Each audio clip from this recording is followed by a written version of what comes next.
Oke, panggilnya kan saya nggak tahu. Oke, selamat pagi Bu Atin. Pagi, Bu. Bu Atin habis lahiran ya? Iya, Bu. Oke, selamat Bu Atin. Anak keberapa Ibu? Anak kedua. Anak kedua, baik Bu Atin. Sekarang kan Bu Atin sudah masuk masa nifas nih. Kemarin hamil, kemudian melahirkan, kemudian sekarang masa nifas. Waktu hamil Bu Atin teratur enggak periksanya? Oh, enggak, Bu. Enggak, Iya. tapi ada enggak 4 kali? Ada 4 kali Bu. ya. Oke, baik. Di nifas ini juga nanti Bu Atin melakukan pemeriksaannya harus 4 kali. Nah, yang pertama yang akan saya lakukan ini. Oke, kapan sih yang pertama? Harusnya di 6 jam sampai nanti 2 hari. Kemudian untuk yang kedua 3 hari sampai dengan 7 hari. Silakan nanti Bu Atin cari waktu nih antara 3 hari sampai dengan 7 hari. Misalnya kapan? Untuk yang ketiga nanti 8 hari sampai dengan 28 hari. Nah, untuk yang kunjungan kedua sama kunjungan ketiga nanti Bu Atin sekalian bawa bayinya ya. Oh, baik. Biar Bu. sekalian diperiksa. Oke, kemudian kunjungan yang keempat itu 29 sampai dengan 42 hari. Bu Atin ini saya mau melakukan kunjungan yang pertama, pemeriksaan yang pertama Ibu selama nifas ini. Bu Atin setuju nggak? Setuju, Ibu. Oke, baik. Tujuannya adalah untuk memastikan Bu Atin itu sebetulnya ada tanda bahaya nggak sih, ada yang harus diwaspadai atau tidak. Ya, oke, baik. Kalau Bu Atin setuju, saya mau melakukan pemeriksaan. Tapi sebelum saya melakukan pemeriksaan, saya boleh tanya-tanya dulu Bu Atin? Boleh, Bu. Oke, Bu Atin saat ini ada sakit kepala yang hebat nggak? Tidak. Pandangan mata kabur? Tidak. Nggak ada. Nyeri di ulu hatinya? Tidak. Nggak ada. Di perutnya Ibu merasa mulus yang hebat? Tidak. Ya, hanya biasa. mulus biasa kayak mes hari pertama ya Bu ya. Oke, di kemaluan Ibu darahnya sor-soran nggak? Tidak. Tidak. Kemudian Ibu ada ngerasa demam nggak? Tidak. Nggak juga. Baik. Ibu setelah tadi melahirkan dari saya ke sini, Ibu sudah istirahat belum? Sudah tidur belum? Belum terlalu sih, Bu. Belum terlalu, tapi sudah Tadi istirahat sudah lah ya. Oke, baik. Kemudian Ibu sudah makan? Sudah. Sudah minum? Sudah. Obatnya sudah diminum? Sudah diminum. Sudah. Oke, baik. Bu Atin sudah pipis? Sudah. Sudah. Tadi ke kamar mandi sendiri? Diantar juga. Diantar, tapi pas pada saat turun Ibu nggak ada merasa pusing? Nggak ada merasa darah yang sor-soran? Nggak ada. Tadi ke kamar mandi sekalian ganti softtek nggak Bu? Iya. Oke, baik. Bu Atin mohon maaf, ada nyeri punggung. Ada nyeri punggung. Nanti istirahatkan ya Bu ya, biar lebih rileks lagi. Bu Atin, ini kan Ibu sudah masuk masa nifas. Ibu rencananya mau menyusui nggak? Mau sekali. Mau sekali. Sudah keluar belum? Oh, ASI-nya? masih sedikit. Masih sedikit, tapi bayinya sudah bisa Sudah. menghisap, sudah ya. Keluarga gimana? Mendukung nggak Ibu mau memberikan ASI? Oke, baik. Bu Atin, kalau gitu itu dulu yang saya. Mohon maaf Ibu, saya lupa tanya. Di kemaluan Ibu tadi dijahit nggak? Jahit sedikit. Dijahit, Bu. boleh nanti saya lihat. Boleh. Oke, baik. Bu Atin, mungkin itu saja dulu saya tanya-tanyanya. Nanti kalau ada yang kurang saya sambil melakukan pemeriksaan sambil bertanya ya. Baik. Oke, baik. Yang pertama kita cuci tangan. Kemudian kita TTP. Oke, di sebelah kanan kita tensi, sebelah kiri kita ukur suhu. Kemudian yang selanjutnya adalah kita hitung nadi dan pernafasan. Lanjut adalah head to toe. Ya, yang pertama adalah kita periksa udim. Di mana? Nih di mata bawahnya nih ada tulang kering ya, Ibu-ibu ya. Silakan kita usap tulang keringnya. Ada udim nggak? Kemudian Ibu minta tolong pejamkan mata, kita usap di kelopak matanya. Apakah ada udim? Kemudian Ibu suruh melihat ke atas, kita lihat konjungtiva. Kemudian Ibu melihat ke bawah untuk melihat sklera. Karena ini bukan ibu hamil, jadi tidak ada pemeriksaan hidung, tidak ada pemeriksaan mulut, tidak ada pemeriksaan telinga. Jadi langsung ke leher untuk cek adanya infeksi. Walaupun ini baru 6 jam tidak ada tanda-tanda infeksi ya Bu ya. Oke, tetap kita lakukan pemeriksaan. Selanjutnya adalah pemeriksaan payudara. Oke, untuk yang 6 jam kita fokusnya hanya 2 saja. Yang pertama yaitu simetris kanan kiri dan putingnya saja. Apakah menonjol, apakah datar, atau masuk ke dalam. Tapi kalau misalkan nanti ibu-ibu mendapatkan kasus yang 3 hari, yang 7 hari, yang 2 minggu atau 6 minggu, lihat apakah tambahin tadi ya, apakah ada pembengkakan, apakah ada kemerahan, apakah ada merah mengkilap, apakah putingnya lecet. Oke? Jadi kalau yang 6 jam fokusnya hanya 2, simetris dan putih. Oke ibu-ibu. Kalau menemukan pasien dengan puting susu datar atau masuk ke dalam, biasanya diapain? Masih sampai sekarang? Itu sama pumping, Bu. Masih? Oh, Masya Allah. Nanti bukannya ASI yang keluar, malah darah yang keluar ya. Oke. Apa namanya? Iya, betul sekali. Apa namanya? Betul, Bu, diginiin. Apa namanya? Ini namanya Hoffman sign. Nah, kalau di kaki namanya Hoffman sign. Kalau ini Hoffman. Kalau nanti di kaki namanya Hoffman. Bukan Hotman ya. Bukan ya. Tapi ini Hoffman, yang di kaki namanya Hoffman. Oke, betul. Di areolanya. Oke. Jadi seperti ini. Bukan di putingnya ya, tapi di areolanya.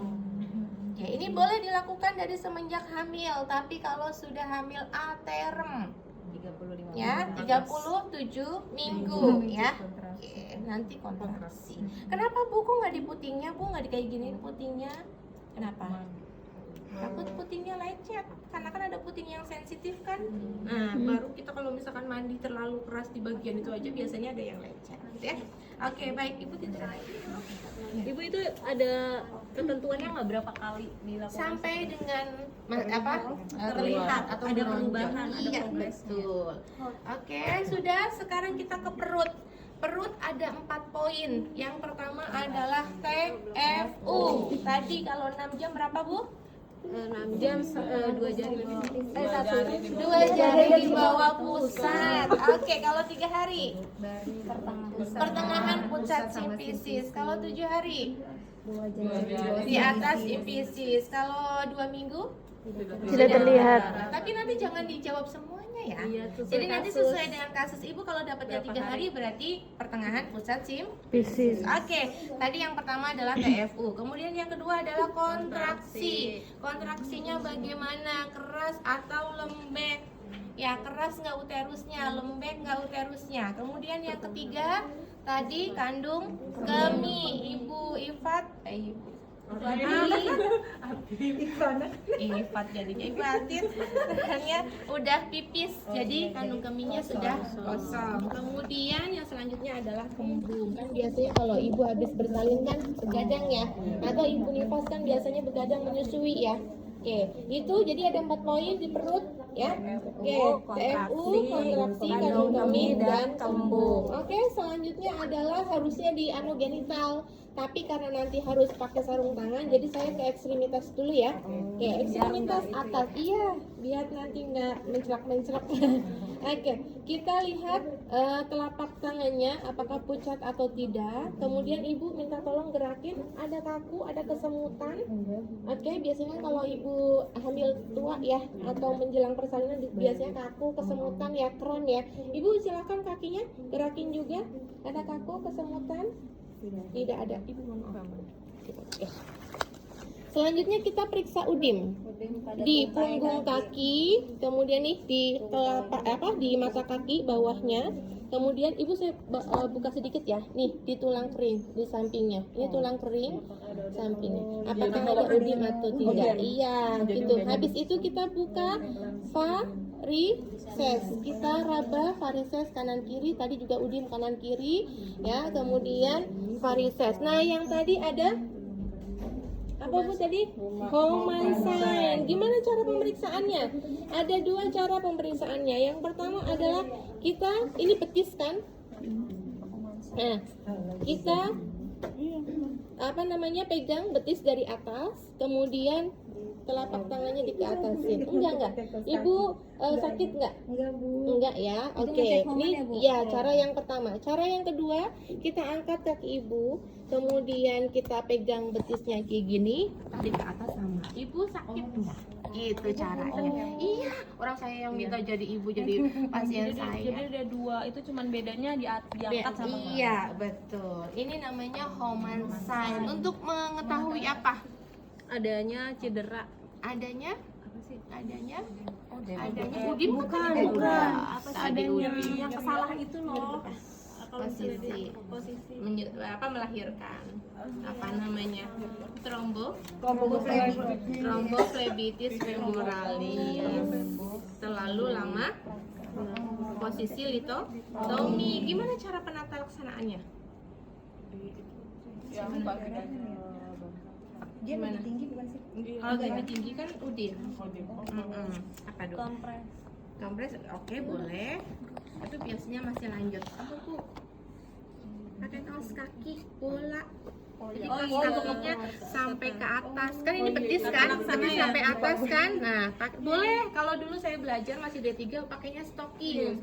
Kalau stocking yang sekarang kan buat gaya-gayaan kan? Enggak Nggak ada kekuatan. ngepres kan, nggak ada kekuatan. Nah, jadinya sekarang pakai kaos kaki bola yang kencang. Gitu. Oke, ada pertanyaan sampai tromboflebitis? Nggak ada. Kalau nggak ada, Ibu maaf geser aja. Saya mau melakukan Bu Atin. Ibu Atin lupa mulu Ibu Atin. Saya mau melakukan pemeriksaan di kemaluan Ibu ya. Nggak geser aja. Ini saya pakai ini kok. Ya. Oke, kita pasang perlak, kemudian kita siapkan vulva hygiene. Sudah disiapkan, kita cuci tangan yang kedua. Oke, kita pakai handscoon, sarung tangan. Biasanya ibu-ibu vulva hygiene pakainya. Berarti pas kayak itu hanya cuci tangan aja ya, Bu? Iya Nggak pakai- betul. Yang pakai handscoonnya, cuman ini. ya, pakai handscoonnya pada saat anogenital saja. Oke, berapa biasanya nyiapinnya ibu-ibu? Ya boleh 5, boleh 3 asal tahu ininya ya, tekniknya ya. Oke, 3.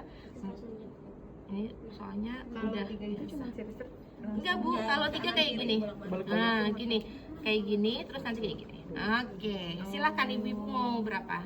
Oke, saya ambil 5 ya, karena ini banyak. Oke, kita lakukan vulva hygiene, lakukan labia mayora terjauh, labia minora yang terdekat, vestibulum, labia minora terjauh, labia minora terdekat, kemudian klitoris, vestibulum sampai dengan anus. Oke, apa yang diperiksa? Sama kayak di perut tadi, ada 4 poin juga sama. Ada loh?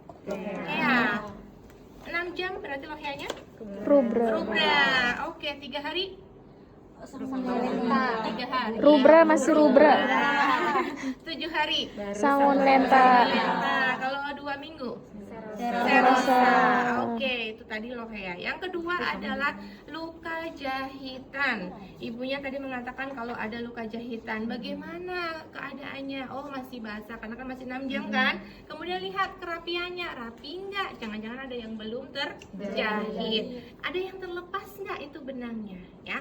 Yang ketiga adalah tanda-tanda infeksi. Tanda-tanda infeksi ini bukan hanya dari jahitan ya Bu ya, kan tadi kita sudah singgung namanya lohea purulenta kan ya. Nah, salah satunya adalah tandanya kalau keluar lohea purulenta. Oke, tanda-tanda infeksi ya, ada bengkak, kemerahan, suhu tubuhnya tinggi ya. Yang keempat adalah kebersihan. Tadi Bu Atin bilang kalau sudah ganti pembalut. Oke, sudah selesai, kita rapikan, kita buang di sampah infeksius ini ya. Ini tadi belum saya itu ya siapin. Kemudian ini ada apa? Ekoenzim boleh, apa klorin boleh ya? Klorin masih bisa. Iya, masih kalau di sini masih itu ya, masih rapuh itu. Besok Oke, kita enzimatik susah. buang, kemudian kita bersihkan terlebih dahulu, kita rapikan ibunya. Ibu, saya ambil underpadnya ya. Biasanya ibu pakai underpad kan? Oke, baik, kita buang saja. Sudah selesai, kemudian kita cuci tangan yang ketiga. Setelah itu kita konseling. Bu Atin, masih sambil tiduran. Iya. Oke, Bu Atin, alhamdulillah pemeriksaannya sudah selesai. Tidak ada tanda atau hal yang membahayakan buat Bu Atin. Hanya saja tadi katanya Bu Atin punggungnya agak sakit ya, karena tadi efek dari ibu melahirkan ya. Oke, silakan nanti ibu istirahatkan saja. Kemudian kalau misalkan nanti masih sakit, nanti saya akan lakukan sekalian untuk pijat oksitosin kalau begitu. Ada yang mau ditanya? Maaf Bu Atin, sekarang sudah masuk masa nifas. Ibu juga tadi mengatakan bahwa ibu mau menyusui, berarti sekarang Bu Atin nutrisinya harus double. Sekarang nutrisi ibu nifas dan nutrisi ibu menyusui. Oke, Bu Atin, jangan lupa bayinya terus disusui sesering mungkin. Katanya tadi kan asinya masih sedikit. Nah, biar dilatih dan biar memperbanyak asi. Ada yang mau ditanyain Bu Atin? Oke, Ibu, kalau sudah cukup, sebelum saya meninggalkan Bu Atin, saya mau mengingatkan tentang tanda bahaya ibu nifas. Kalau ada sakit kepala yang hebat, ada pandangan kabur, ada nih payudaranya kok bengkak, kemudian kok memerah, mengkilap, ibu sakit gitu ya Bu ya, atau ada putih susu lecet. Kemudian di sini di ulu hatinya ibu sakit, mulusnya hebat gitu ya. Kemudian di kemaluan ibu kok darahnya sor-soran, nggak keluar darah lagi, tapi kok keluar cairan warnanya kuning sama baunya kok menyengat, badan ibu kok demam. Salah satunya kalau ada tanda bahaya itu Bu Atin langsung ke tenaga kesehatan. Oke, baik, selamat istirahat Bu Atin. Terima kasih. Oke, ibu-ibu ada yang mau ditanyain? Ibu berarti konseling di nifas banyak ya Bu daripada tindakannya ya Bu? Iya, betul, konselingnya lebih banyak. Ngomong terus lah tuh. Yang loknya Purulenta. Nah, purulenta itu karena kurangnya kebersihan juga ya Bu ya? Bisa jadi kumannya masuk dari Tapi situ. yang paling intinya Bu,